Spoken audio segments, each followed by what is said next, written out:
Okay, maayong gabi sa tanan. Salamat na sa Ginoo mga kaigsunan, gitagaan tag kahigayunan nga makani sa simbahan.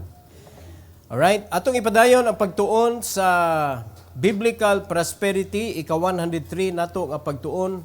Kabahin sa Biblical Prosperity, nagsugod yun sa Genesis, karon naa na ta mga kaigsunan sa 2 Corinthians. So,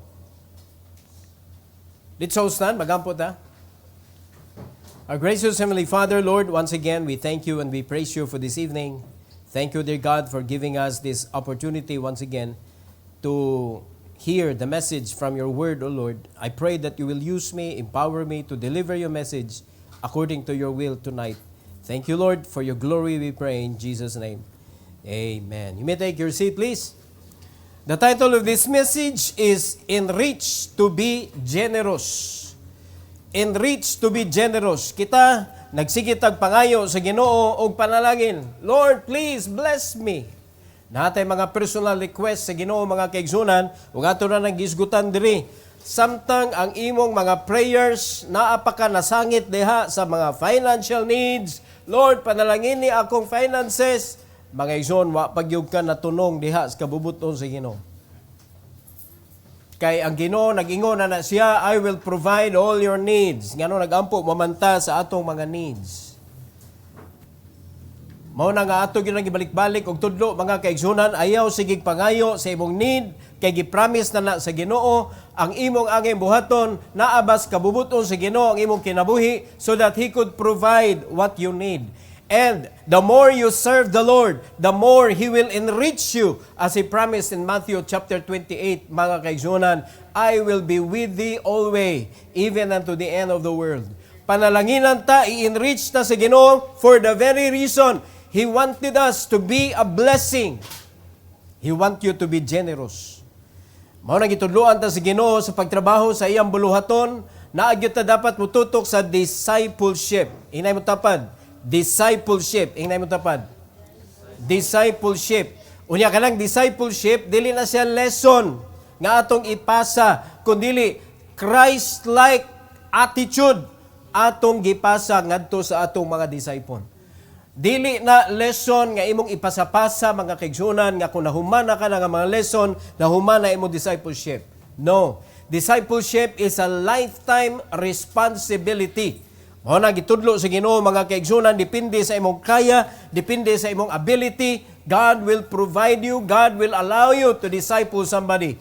Ang uban naaray mga 5, nay uban na 10, basta ang kang Christ 12.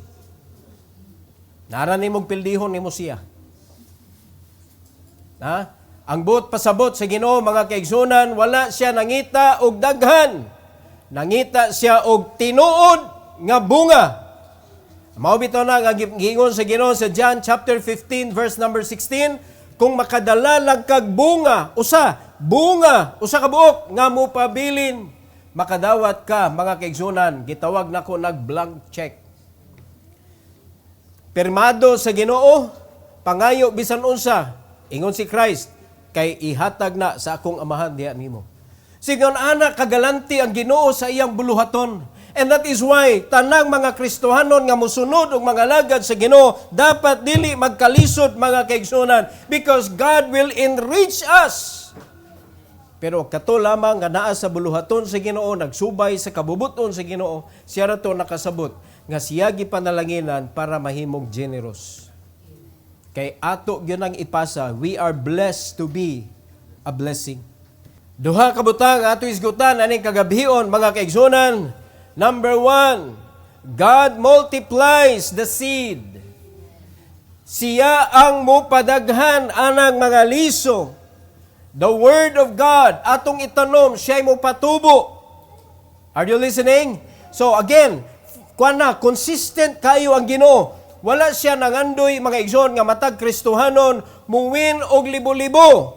Nahitabo to sa kinabuhi ni Peter nga nagwali siya kausa 3,000 souls got saved, but I don't think so nga si Peter nagatiman atong 3,000. Siya nagwali 3,000 ang nakadawat, pero I believe na ato'y mga na-assign dito nga mao'y nagatiman mga kaigsunan. Kay Literal kayo na, nga dili na to kaya magatiman, bisag 30 lang kabuok, perti na lisura, disipulo na to 30, wala tayo ginawa na. Assign na to sila kada adlaw, because i-meet na to sila every month. So, kada adlaw, hasta Domingo, mag-discipleship ka. Yan, ingon na Ginoo, do not do any labor. That is the time to worship. Dapat mag-worship na si Ginoo anang panahuna, mga igsoon. And that is why atong yunig sundon, kung unsay gitudlo sa Ginoo atong sundon, according sa atong gitun-an karon nga ang Ginoo mo'y multiply sa mga liso, ang prosperity iya na nga problema para sa atoa ihatag niya, mga igsoon. So dili nato problemahon ang ato pangitao nato kung asa man ta dapit gibutang sa Ginoo. Now prosperity begins when we trust God to multiply what we sow in faith. Diha magsugod ang atong prosperity diri sa kalibutan. Again, ang pagtuo importante kayo kaysa dihang nagtanom ka nga way pagtuo, mga kaigsunan, di man to nimo balikan. Sige kag sulwining, kanya pagkuman, awa na kay pakialam ato. Di ka mag-uon kung nakawagtang na to. Nga naman, wa man to nimo gitanom diha sa pagtuo. Pero katong nagtanom jud ka, gitanom nimo diha sa pagtuo, unod sila kanunay sa imo mga pag-ampo, naa sila sa concern nimo mga matag-adlaw, mga igsoon, naa sila sa imong unahuna ug imo sila gina-follow up, kumusta naman mo? Kay imo gunang gidisciple. Naminaw ta? Now in 2 Corinthians chapter 9 verse number 10, ingon sa Bible, mga kaigsunan, now he that ministereth seed to the sower, both minister bread also sa imong food. Siya sad ang mo provide, siya sad ang mo hatag sa imong pagkaon. And not only that, multiply your seed sown and increase the fruits of your righteousness. Maunay na kanindot sa usa ka Kristohanon nga nagsunod kung giunsa sa Ginoo pagtudlo, ang instruction sa Ginoo very clear. Kung imo nang sundon ang instruction sa Ginoo, saad na sa Ginoo, siya'y bahala sa imong gitrabaho. Ang gihuwat ra gyud sa Ginoo, ikay bahala sa pagtanom, ako'y bahala sa pagpatubo. Mao nang ayaw pugsa ang imong mga bunga nga motubo sila. Kay ang Ginoo ra gyud mo patubo ana. Ayaw na gyud kakapoy, mo na ninyo ng Ginoo, ayaw kakapoy kay in due season ye shall reap if you faint not. In Isaiah 55:10-11, mga kaigsunan, tanawang instruction sa Ginoo, gi-illustrate sa Ginoo ang usa ka ulan. Ingon sa verse number 10, for us the rain cometh down, and the snow from heaven, and return it not thither. Kaya wag uwan, mga igsoon, gani balik dito sa langit. Wakabot siyuta ba? Pagana yun, di balik man. Walay ni balik nga uwan. Na, ni hagbong gina sa yuta og nahimong panalangin sa yuta. Nanawag sa nihitabo, but watereth the earth and maketh it bring forth and bud, that it may give seed to the sower and bread to the eater. Praise the Lord. Pagpanalangin sa Ginoong uwan, naagyo resulta, mga kaigsuonan. And that is why God said in verse number 11, so shall my word be that goeth forth out of my mouth. It shall not return unto me void. But it shall accomplish that which I please, and it shall prosper in the thing whereto I sent it. So ang ulan gipadala sa Ginoo sa yuta, unsa may nahitabo sa yuta, according to the Bible, watereth the earth, meaning nakaabot jud. So let the word of God water you. Klaro kay nang gingon sa Bible. Napay gingon sa Proverbs, he that watereth, mawateran sad siya. So dapat makasabot ta nga ang pulong sa Ginoo, sa diyang gihatag sa Ginoo, it should penetrate. Kaysa dihang ang tubig moabot na sa yuta, gi-absorb sa yuta, mga kaigsunan. O katong yuta nga naka-absorb sa uwan, mautos siya ang yuta nga makahatag og daghang bunga. Dili katong yuta nga gihapinan nagsemento. Nga di na maka-absorb, di na makadawat sa tubig. Pero katong yuta nga open kaayo, Nakasabot ha? Open kaayo nga nakadawat presko nga tubig gikan sa Dios. Now, ang atong kasing-kasing daghan na kaayong nakaputos ani. Settled na ta, settled. Mabito na di gana ng Ginoo nga nang naa ka nagsalig sa imong job kay para nimo settled na ka. Kampante na kayo ka nga matulog ka para sa imong trabaho. Mumata ka para sa imong trabaho. Maningkamot ka para sa imong trabaho. Settled na daan ba? Kay mo nakag-unsay buhaton nimo matag adlaw. Now asa man ang Ginoo diha? Unya nagmakahigayon. Busy kaayo man, kapoy man kaayo. Pangutan na ang mga trabahante. Number 1 ba ang Ginoo sa ilang listahan? Pangutan na ang mga nagnegosyo nga ang ilang negosyo mura sa trabaho. Nga hapit nila gihapon kag ginhawa. Mas daghan pa inog oras ilang mahatag sa ilang negosyo labaw pa sa nagtrabaho. Daghan diyan mga nagsari-sari mga igsoon. Mumatag kadlawon, manirag kadlawon. Ano na? Asa man may oras diha para sa Ginoo? Nga di ka mohawa sa imong tindahan kay sayang kayo na manuktok unya mo palit rag kindi. Napay uban nga kon nga ayo gadali ayo. Dali man siya. Unsa may imudong? Namoy sinsiyo. Tanawara. Muna gitagaan nimo sa panahon pero naabay customer diha nga si dihang ni palit imong gisulwining. Mora kita mga Kristohanon, ang atong utok, ang atong atensyon nara sa atong belly. And that is why the Bible is telling us, if your belly is your God, mao na imuhang giatiman, mao nga imuhang gihalaran sa imong panahon. Mag-jealous ang Ginoo ana mga kaigsunan. Mao na kinahanglan i-receive nimo ang pulong sa Ginoo. Sama sa yuta, dapat i-absorb nimo sa imong kasing-kasing. O sa dihang ma-absorb na sa imong kasing-kasing, sama sa yuta nga naka-absorb, ingon sa Bible, make it bring forth fruit. Make it. Tanawon sa gibuhat sa ulan, make it. So sa ato pa, sa atong kasing-kasing, sa dihang musud na ang pulong sa Ginoo, ang pulong sa Ginoo, make it us to bring forth fruit. So in other words, kita mga Kristohanon, ang pagpamunga dili problema. Ang problema, gidawat ba nimo ang buhing pulong sa Dios sa imong kasing-kasing o gitugutan nimo nga ang pulong sa Ginoo mo cultivate sa imong kinabuhi, sa imong kasing-kasing aron siya maoy makapahimo nimo nga magmabungahon sa imong Kristohanong kinabuhi. Klaro kay giyon sa Bible, so shall my word be that goeth forth out of my mouth, it shall not return unto me void. Dili mo balik sa Ginoo nga may kapuslanan, apan tanawan nindot kayo ang sunod, but it shall what? Accomplish. Sa ato pa dunay mission ang pulong sa Ginoo nganong iyang gihatag diri nato. It shall accomplish that which I please. Unsa may makapalipay sa Dios. Nga mamunga ka. Herein is my Father glorified that ye bear much fruit. Unsay makapabunga na to? Pulong sa Ginoo nga iya gibisbis diri nato mga igsoon. Muna dili na to kalimtan nga mamisbis gyud ta ay kabalaka mabisbisan sad ka. Muna concern sa kay ka mga igsoon, di sa kumunudlo kay wa pa ko ni grow. Panudlo aron ka mo grow. Ayaw guwat nga mo grow sa ko kinahanglan sa ko mo mature sa ko. Ang maturity naa sa pag-teach, ang maturity naa sa pagpangalagad mga igsoon. Muna gisulti sa Bible, sa dihang imo nang gitugutan nga mahimo kang alulod sa pulong sa Ginoo. Mahimo kang kanabitong sandayong sa pulong sa Ginoo, gidawat nimo sa Dios, gidisciple nimo ang uban, giprovide nimo og teaching.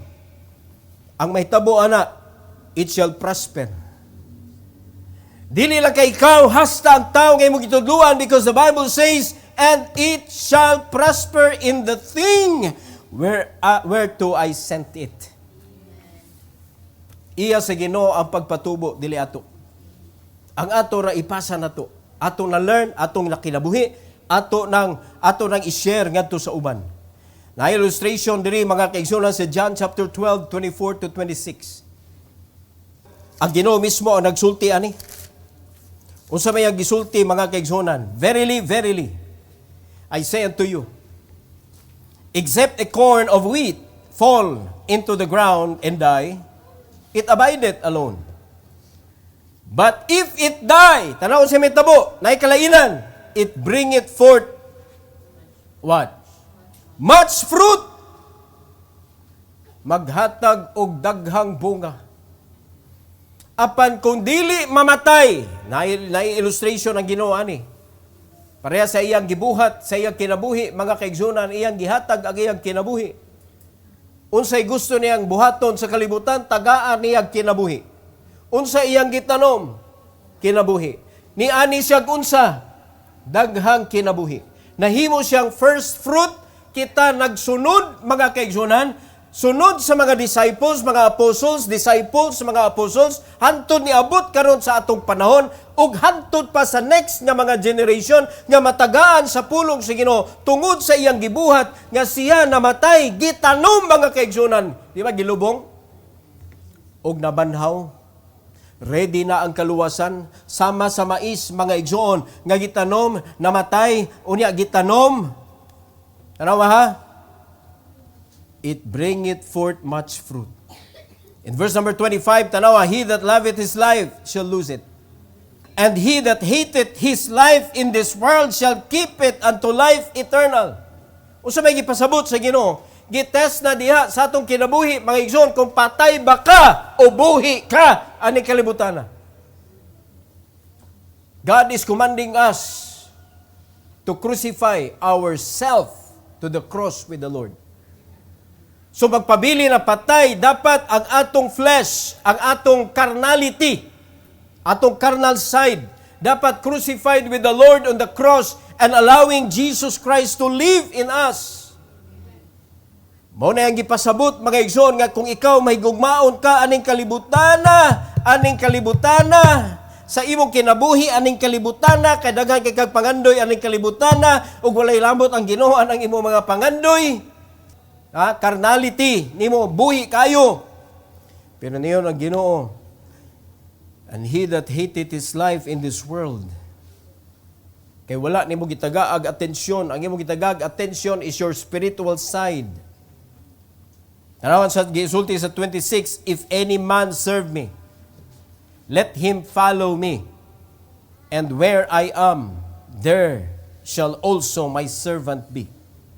If any man serve me, him will my Father honor. Katulang, mga tao nga nangalagad sa Ginoo, according sa kabubuton sa Ginoo, mao to'y matawag sa Ginoo nga blessed. Mao to'y i-multiply sa Ginoo ang ilang gibuhat. Ano i-multiply mas Ginoo atong gibuhat kung sayop. Nakasabot na mga igsoon? So dapat ato ning hinumduman sama sa usa ka mais or sama sa kinabuhi ni Jesus nga iyang gihatag diri nato mga igsoon, namatay, gilubong, nabanhaw. Kita pod dapat dead to self sadta para makapamunga ta diha sa espirituhanon nga bahin sa atong kinabuhi. And we could bring forth fruit to the Lord and He will bless us. Muna gingon sa diri sa last part sa 26, him will my Father honor. Naliman ka na, mangayo ka, bisag unsa. Dili ba na pag-honor? Unya, it is God who promised it. It is God that will give. It is God that will accomplish His own word. Hallelujah. So, God gives seed.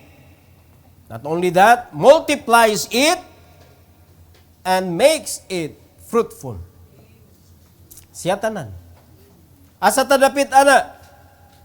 Be a useful vessel. Be a servant of the Master. Ang iyang gisugo nato para mahimo ning real sa atong kinabuhi, ang iyang giingon nato, go and preach the gospel to every creature. Mo na atong part. So He gives the seed, He multiplies it, and makes it fruitful. Unsa na gibuhat nato? Nilakaw ta nagwali sa pulong sa Ginoo. Wala ta nilakaw para mangluwas. Nilakaw ta para magwali sa mga nangawala. Wala ta nilakaw para manghimantay sa mga uban na mga Kristohanon. Wala ta nilakaw para mangitag Kristohanon ngadto sa laing kasimbahanan nga gisapot na sa ilang simbahan o atong dadon diri. Mga igsoon, ako gyud na ibalik kung asa na sila gikan.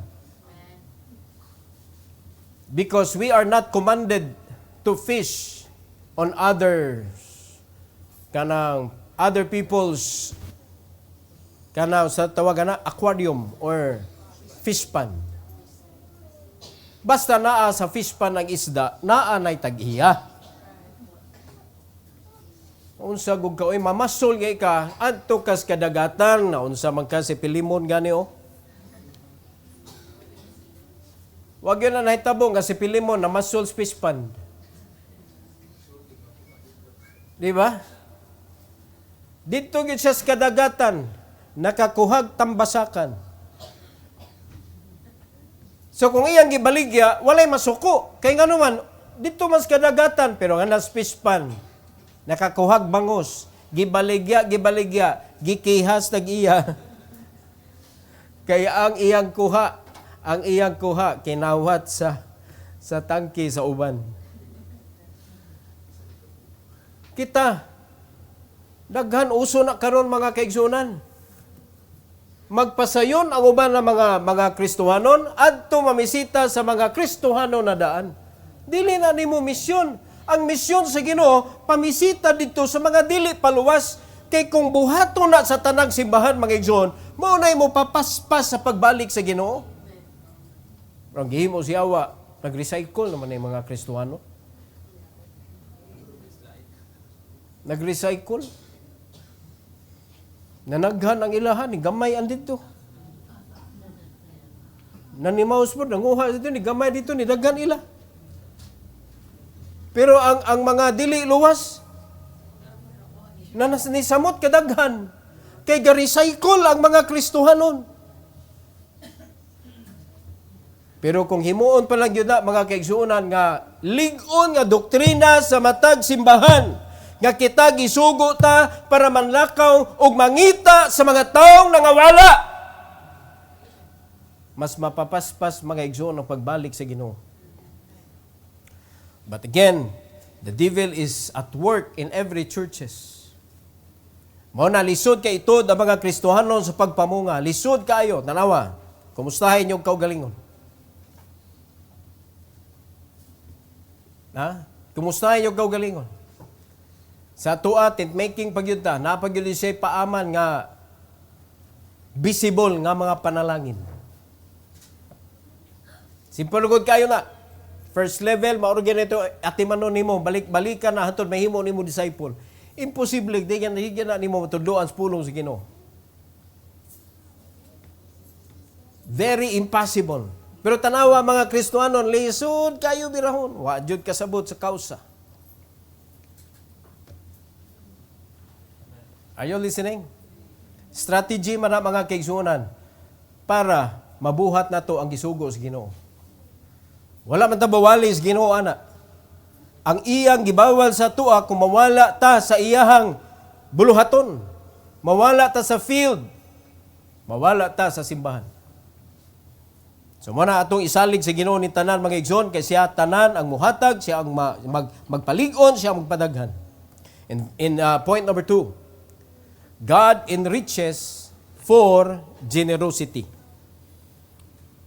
Mupanalangin ang Ginoo para ikaw mahimo kang panalangin.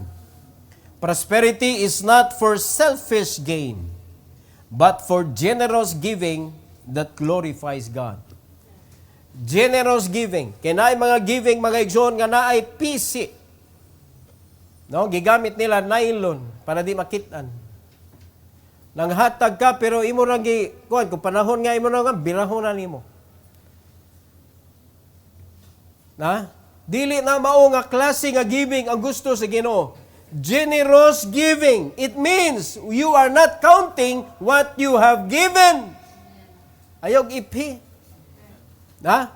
Sugdi na sa panimalay mga igsoon. Unsa may mahatag nato sa atong panimalay? Ang atong kakugi. Kung makakita kag siligonon, siligi. Makita kag hugasunon, hugasi. Makita kag i-arrange say, i-arrange. Trabaho sa balay. Ayaw ihap kung unsa na gibuhat nimo. O gihampak nimo sa dagway atong wa gyud gitrabaho. Kay kung mao na imong batasan, ayaw na nagtrabaho. Kay nga naman, di na bugtian sa Ginoo panalangin. Dahil pa, nagkasabot mo? O kinsa direbe, yaw-yawan kaayo kay maoray sigig trabaho. Sige lang, ako silig. Sila sige lang, duwa-duwa. Pero kung nakasabot ka, nga panalangin na, kung ikay makatrabaho, mag-ilog mo. Nga makalipay na sa Ginoo because you are doing it for God and not for people. Mag-ilog mo. Kaya nga naman, gitudluan man ta sa Ginoo, gi-enrich gutag kusog. So let's be generous with the strength that we have. Kung gi-enrich ka sa Ginoo og kanang abilidad, be generous sa imong ability, ipagamit sa Ginoo mga igsoon, dili kay imong kanang daw-dawon ang Ginoo sa imuhang talent. Kuhaon na sa Ginoo gyapon. Wala may ato diri mga igsoon automatic, gihatag na sa Ginoo tanan. And that is why in 2 Corinthians chapter 9 verse number 11, 2 Corinthians 9:11, unsay gingos Bible? Being enriched. Tanawa, unsa man ang gi-enrich? In everything to all bountifulness, which causeth through us thanksgiving to God. Ang tinuod nga na-enrich sa Ginoo, dili magpanuko og hatag og pasalamat sa Dios. And how can we give thanks to God? Be generous kung unsay iyahang asa niya gibutang ang iyang gugma diri aning kalibutan. Be generous to His church. Be generous to His people. Be generous to the man of God. Be generous to the children. Be generous to the poor. Be generous. Tanan nga direksyon sa Ginoo mga kaigsunan, makakita ka nga nay teaching ang Ginoo diha nga gipaadto taan ang mga lugar kana mga tawhana. Be generous sa tanan nga gi-provide sa Ginoo nimo. It is He who enrich you. Klaro kayo no, gingon sa Bible.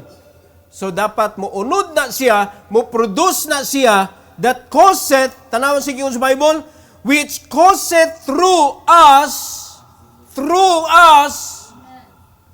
thanksgiving to God. Mo na imo pagsimba mga kaigsunan, pasalamat ni sa Ginoo. So malipayon ka, excited ka, ngano man magpasalamat ka sa Ginoo. Pag abot mo diri, kita ka sa kanang maka-discourage nimo, di man ikaw kung ganhi, Ginoo kung ganhi, pasalamat is Ginoo ako. Kaya na, mga asungot sa atong kinabuhi, mga kaigsunan, di man na nato kalikayan. Di ba? Pero ayaw kabalaka ng mga asungot, asura na sila. Ay ba, nagkasabot ha? Oh, mo na atong hinumduman, ang Ginoo mga igsoon, usara.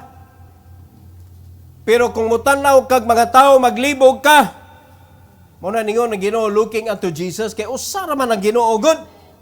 Usara ka Dios, pero klase-klase ang mga tao. Taganta mo usa mga klase-klase ang mga tao.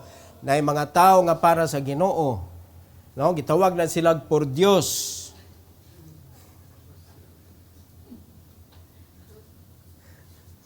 Nasa gitawag nga mga tao nga mga backslider. Kana mamiyaay, gitawag na sila mga adyos.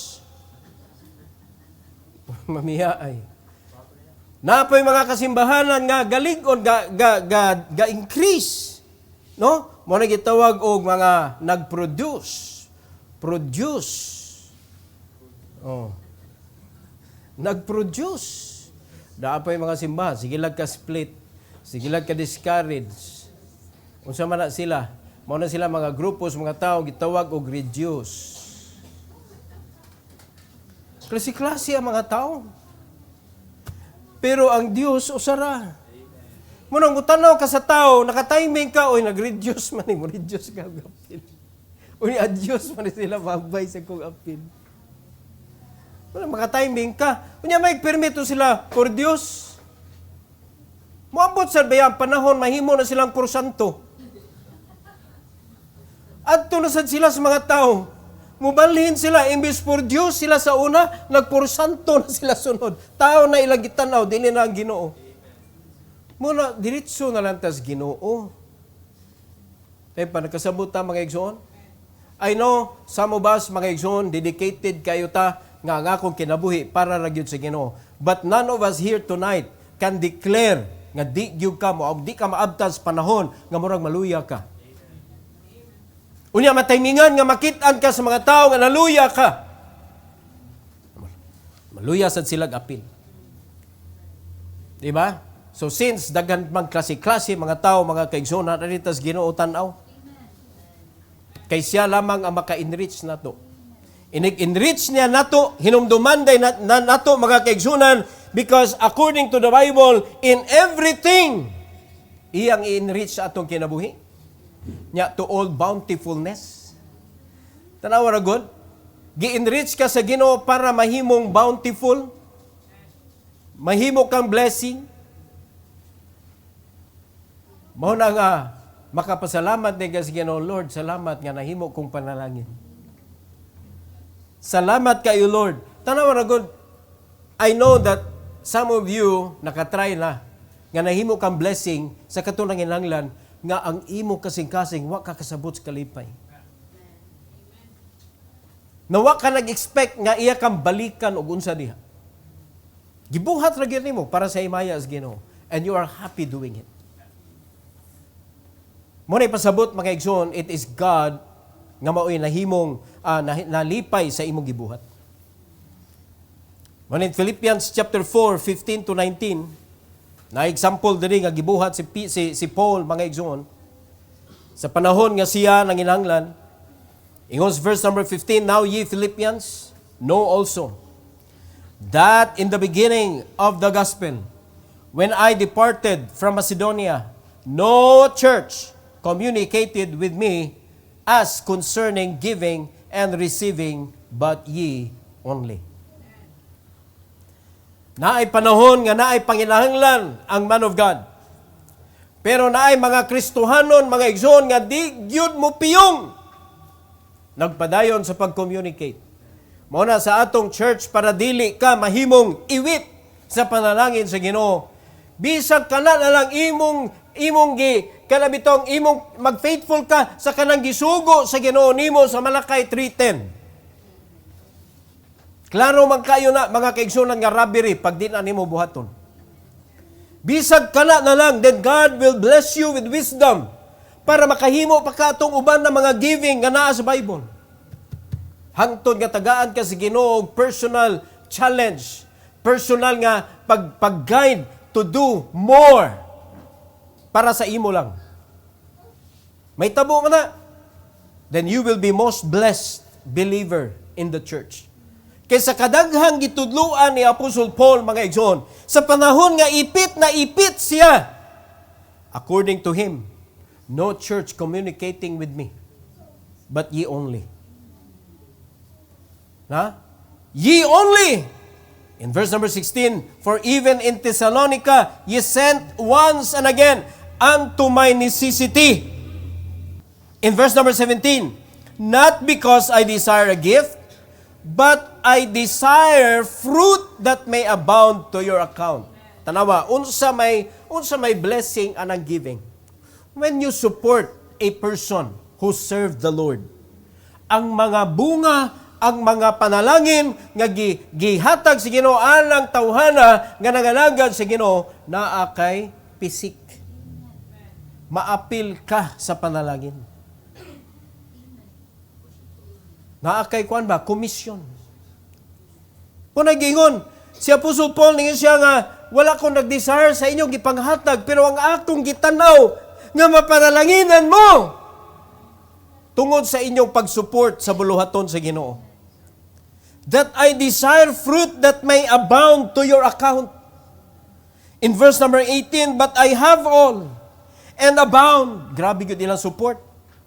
I am full, having received of Epaphroditus the things which were sent from you, an odor of a sweet smell, a sacrifice acceptable, well-pleasing to God. Kay kisila ang mga Kristohanon nga dili abunda ang kinabuhi. Gisgot kag church in Corinth, mga igsoon, mga dato. Naay daghan mga churches, yung mga nindot kayo ang ilang mga kinabuhi. Pero nakalimot sila sa panahon sa kalisod ni Apostle Paul. But the church in Philippi, the church in Macedonia, wala gyud ni piyong.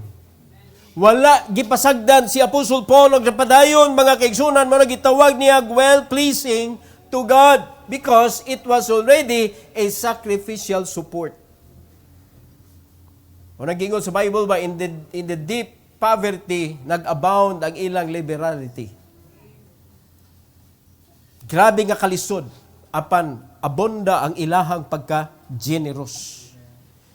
Tanawag unsay resulta. But my God. Are you listening? Kaning verse para ilani. Ug para sa mga tao nga ga-support sa buluhaton sa Ginoo nga bisan na sa kawadon way kahadlok nga nagsuporta. Para inyo ni. Mura di ka basta-basta magsige claim ana, ang Ginoo mo supply, ang Ginoo mo supply, pero wa jud kay heart sa buluhaton sa Ginoo. Nagtuo ka mo supply ang Ginoo? Bisag unsa pay sugdan nimo, i-put down na sa Ginoo because God is not pleased not in what you do, but He's not pleased with your life. Tanaw siya giingon sa Joshua mga kaigsunan, tanang buhaton sa imong kamot mo prosper. Kung, di ba, naay gipangayo ang Ginoo, kundi ka mohunong sa pag-meditate sa pulong sa Ginoo ug pag-observe. Not only meditating, but also observing. Muna exactly ang gipasabot ni Apostle Paul. Wala sila kahadlok kay tudlo man ang sa Ginoo ang pag-give, tudlo man ang sa Ginoo ang pag-atiman sa buluhaton. Gituman nila mga kaigsunan according sa gisugo sa Ginoo. It was accepted and it pleased the Lord. Magkaana nga an odor of a sweet smell is sacrifice kana Ginoo. Tinuod maguna. A sacrifice acceptable. Sa ito pa, dili tanang kanang sacrificial offering na accepted when it hurts. When it hurts. Di man pasabot nga namo guna sa kuan Bible pastor, I will not offer anything that costs me nothing. Lain man to, it costs nothing but it doesn't hurt. Ningon ba si David ato, I will not offer anything that hurts me? Di ba? Ang gingon, I will not offer anything that cost me nothing. Dapat naagyod, sacrifices ba? Sa kadato ni David, ang iyang hatag ni abot gyud sa point nga naa siya gi-sacrifice. Lisod kay na ato la piksan ba? Piksan atong buluhaton. Wa na katandog. Di ba? Kanang mga tao nga mingon, 1 million, it's only pocket money. It's just a pocket money. Kuya, 1 million, pocket money. Pero kanitas Ginoo mga kaigsunan, it doesn't matter, pila na diha. Ang makita na to, we are fully supplied.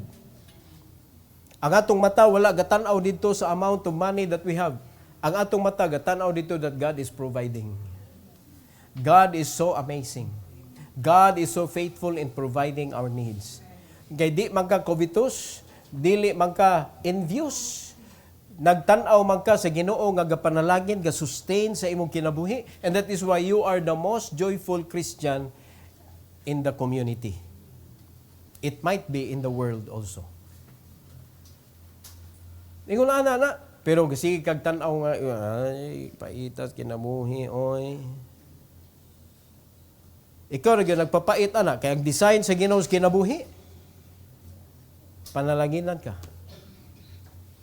Mo nagingnan niya mga Kristohanon dito, but my God shall supply all your need according to His riches in glory by Christ Jesus. By Christ Jesus, dili by the man of God.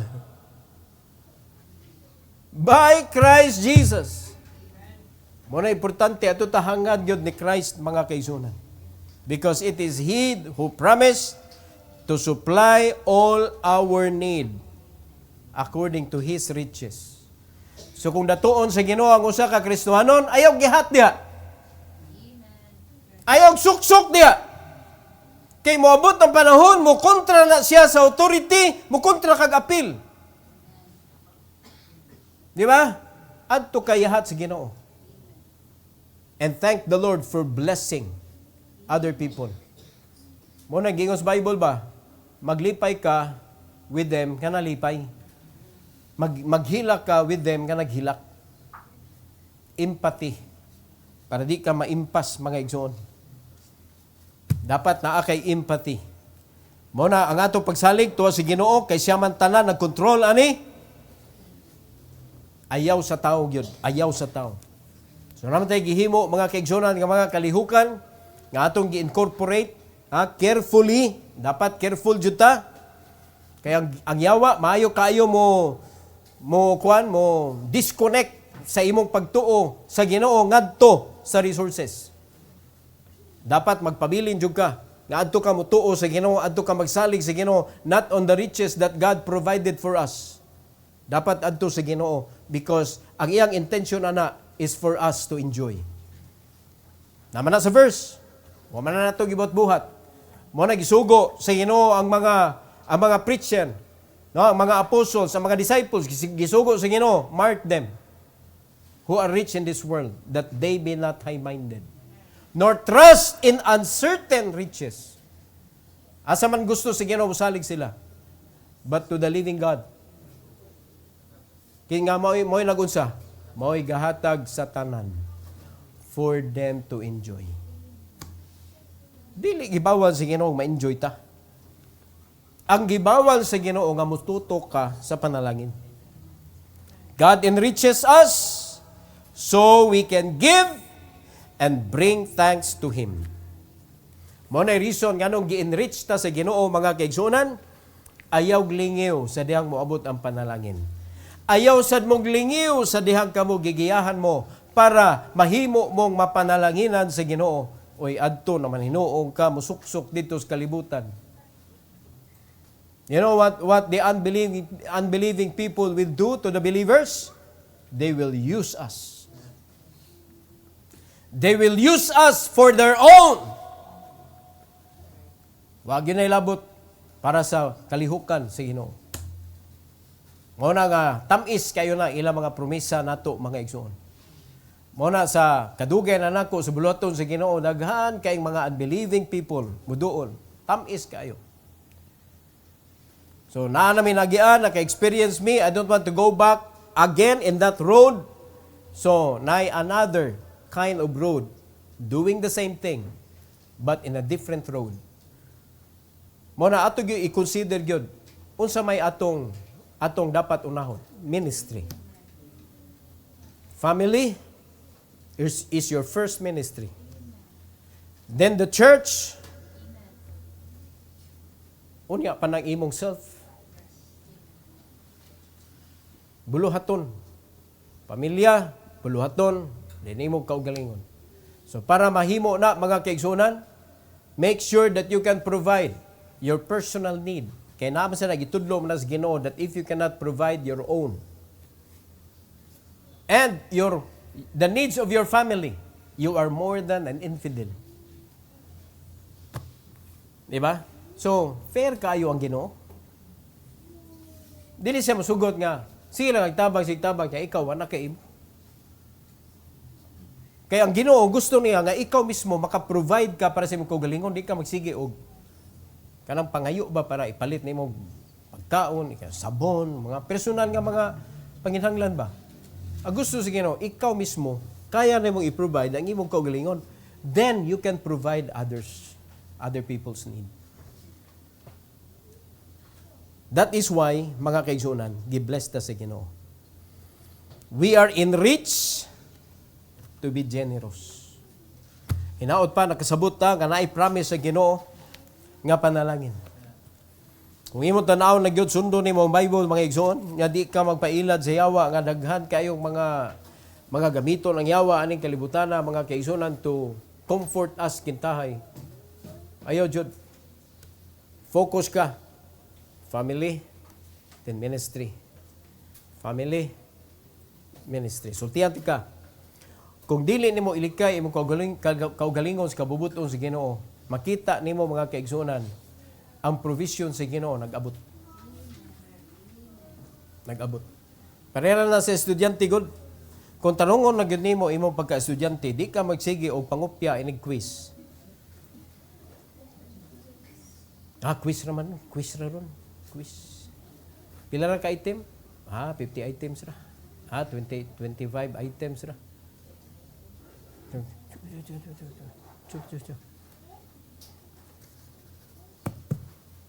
Pila na ka quizzes good? Pila ka quizzes? Wa jud kay tuntuon. Pag abot sa final exam, mura kag mabuang. Puros mga bag-o nimo, para nimo mga bag-o man itananan lagi. Tun-ani mo tando gisuksok nimo sa mong utok tanan pititaasag items. Asa tagpila ka chapter imong basahon, pila ka pages imong basahon.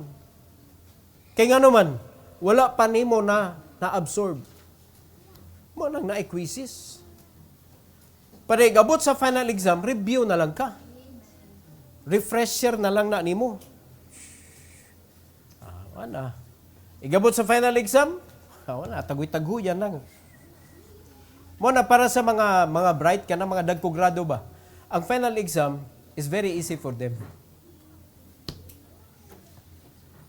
Pero kato in taon nga mga 0-0 sa quiz. Mo to murag mabuang sa final exam oy, murag mabuang. Magaingon na, ay ko gilamtiro. Mura nang nabuang. Mo na sa simbahan. Ang mga Kristohanon nga up to date sa iyang tithing. Excited pag abot sa first fruit. Because you are obeying God in every step. He provides, you glorify Him. He provides, you honor Him. He provides, maro gina, ibalik sa Ginoo, ang para sa Ginoo. Ni provide na sad siya, magkadako, ihatag sa Ginoo. And that is why, at the end of the road, naghatag na ka sa imuhang first fruit, wa na mo gitulis ang Ginoo. Unya, wala ka nagpangaut sa imong agtang mga igsoon nga wa na'y buhok. Diba? Wala ka nagproblema. Unya, hindi ka, sa sunod na lang. Sabay sunod. Kakapila naman ka naingog sa sunod. Kapila na mo naingog sa sunod. Ako na yun ang kuanon sa sunod. Kapila na. No? Pila na kakatuig nga Kristohanon.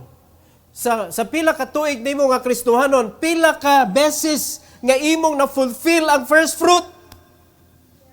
Yirili man na. Anyo nung why, anong hagbong mo tubangas Ginoo? Financial blessing biya na. Muna maglisod ang mga Kristohanon sa finances. Nga naman, we fail in the quizzes and much more sa final exam. Niya managlahi, biya nagpanalangin. Bubuan ka sa Ginoo sa mga tithes nimo. Bubuan ka, wanay sarang kabutangan sa panalangin. Pag abot sa first fruit, punon ang imong barn. Unya mag-increase mga kaigsunan. Ug naay mag-burst og new wine. So subutan ng new wine, bagong panalangin. Naliman ka na every year na si bag-o nga source. Every year na si kay bag-o nga source. So ang imo nagibuhat ani wa ka kabantay, nagsige na kagpamalit og stocks. Nya wa na ka kabantay ana di ay nga ana nga company di ay ikaw na kinadak-ag kanang shareholder ka nga kinadak-an na. Nya mo biya na mahimong labaw. Padadalay ka, ikaw na CEO, nga madugay, mahimo na kang chairman. Wala ka kabantay ba? Kay, sige na kagpamalit sa ilang mga shares. Nga naman, it is God that will protect you. It is God that will bless you. Di ba? Kasi masihi ka pangitag, asa ka dapit mapriso. Unya, pagkuman na kay reason, nga di ka kapangalagad sa Ginoo, way panalangin diyan dapita. Ang naipanalangin, kanang libre ka para sa Ginoo. Ang imong pagpangalagad na sa bulwaton sa Ginoo. Siya, bahala ana mga financial kuan diha. Kaya ba na naton tuhuan? Kaya ba na naton tuhuan? Mabuhi, magyapong ka anang imong kuan. Pero mao lagi. Kwinta-kwintaha na ba? Kwinta-kwintaha. Unsa may nahitabo sa imong kinabuhi? Sud sa 5 ka tuig. And you are going to go to another 5 years. Bisag tag 5 years lang. Makarealize ka. Di ba? Unsa na may progress? Kumusta naman ang kinabuhi? Awa na yung maanad sa problema. But God is just waiting for us kung kano sa taniya i-enrich. So do not forget to be generous. Every head bow, every eye closed. Our gracious Heavenly Father, Lord, salamat kaayo sa panalangin nga imong gihatag namo tonight. Salamat kay Lord sa imong gitudlo nga ikaw ang mopanalangin namong tanan for the reason nga gusto nimo nga mahimo ming generous. So please help each and every one, Lord, not to forget your system. Imo mga paagi, Lord, ngano nga naipanalangin, ngano nga ni promise magka. It is a covenant nga imo gihatag namo, Lord. Please help us to keep it and to believe in what you can do and to do what you wanted us to do. Salamat kay Lord sa opportunity ani karon, and I pray that you will bless your people to kneel down before you tonight to honor you, to thank you for the blessing nga among nadunggan, Lord. And again, kaning invitation para ni sa imong himaya, we pray in Jesus' name. Amen. Amen. Ipanalangin ka sa Ginoo and